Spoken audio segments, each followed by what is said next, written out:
નિગમ કલ્પતરુ ગલિતમ ફલમ shook મુખાદમ દ્રવતમ સંયુતમ પિબતમ Bhagavat રસમાલયમ મુહુરહો Rasika વિભાવગા। એ सुख ने भी ये परिपक्व फल को चख कर हमारे लिए छोड़ दिया, अपना માટે મૂકી દીધું છે અને સંભાળો।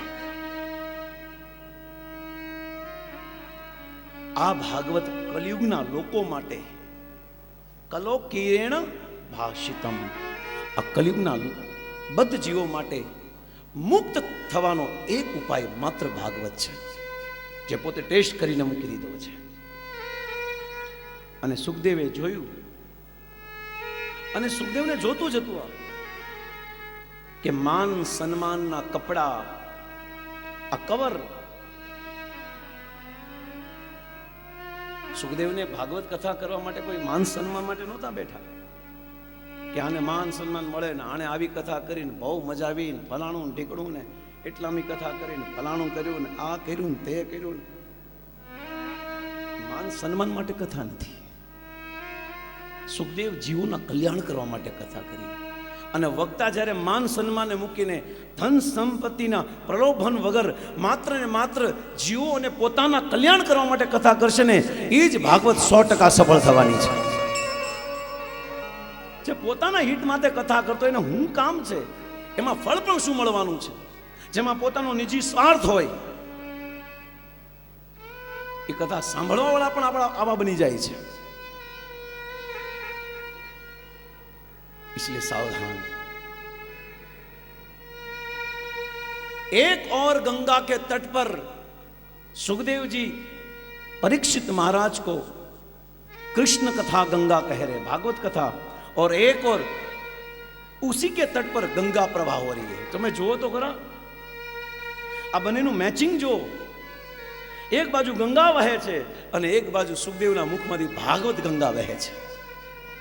હવે પ્રશ્ન ઉભો થાય, સુખદેવજીની કરુણા જો કેવી હતી કે ભલે આ ગંગા ભગવાનના ચરણમાંથી નીકળી હોય, શિવે એના શીશમાં ધારણ કર્યું હોય, બ્રહ્માજી એના કમંડળમાં ધારણ કર્યું હોય, અને ગંગોત્રીથી લઈને ગંગાસાગર સુધી સ્પીડમાં જતી હોય, પણ સુખદેવજીના મુખમાંથી નીકળેલી ભાગવત ગંગા આ ગંગાને પણ ઓવરટેક કરી લીધી છે, પાછળ મૂકી દીધી આ ગંગાને, જેને વિષ્ણુપદી કહે છે, જેને ભગવાનનો ચરણામૃત કહે છે।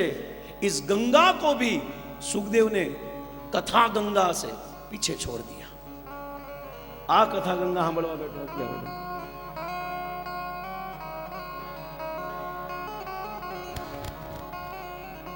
रामायण में गीता मारी अंतरलिया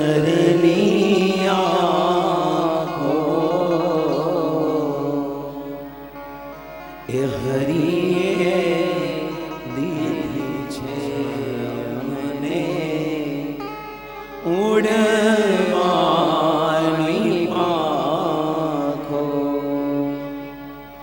हे राम कृष्ण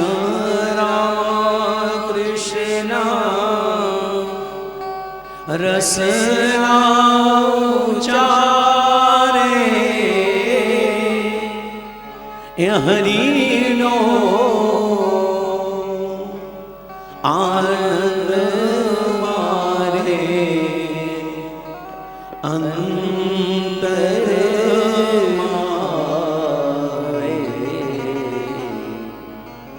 आँख मारे धरे सीताराम दे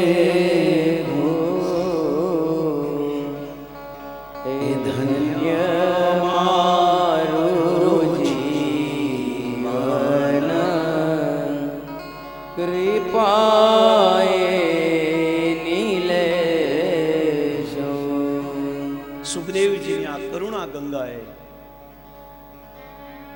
આ કૃષ્ણની ગંગાને પાછળ મૂકી દીધી, ઓવરટેક કરી લીધી। ગંગા મહાન છે, એટલા માટે ગંગા માટે તો રિસ્પેક્ટ છે। ગંગાર પરસ हिले પશ્ચાતે પાવન, ગંગા માટે સન્માન છે, કારણ કે ભગવાનનું સ્વરૂપ જ ગંગા છે.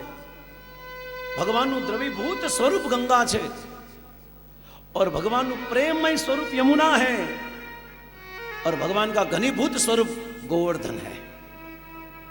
भगवान जયારે કઠણ થઈ જાય ત્યારે ગોવર્ધન બની જાય છે, અને ભગવાન જ્યારે ઓગળી જાય તો યમુના બની જાય છે. યમુના તીરવનચારી,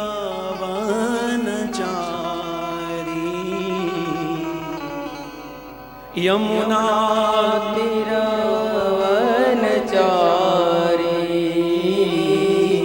જય કુંજ વિહારી.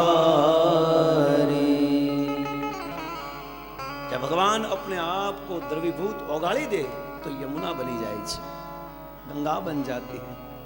અને જ્યારે ભગવાન પોતાને કઠોર બનાવી દે તો मेरे गोवर्धन महाराज महाराज तेरे माथे मुकुट विराज रह्यो. गोवर्धन गिरिराजજી ગોવર્ધન બની જાય છે.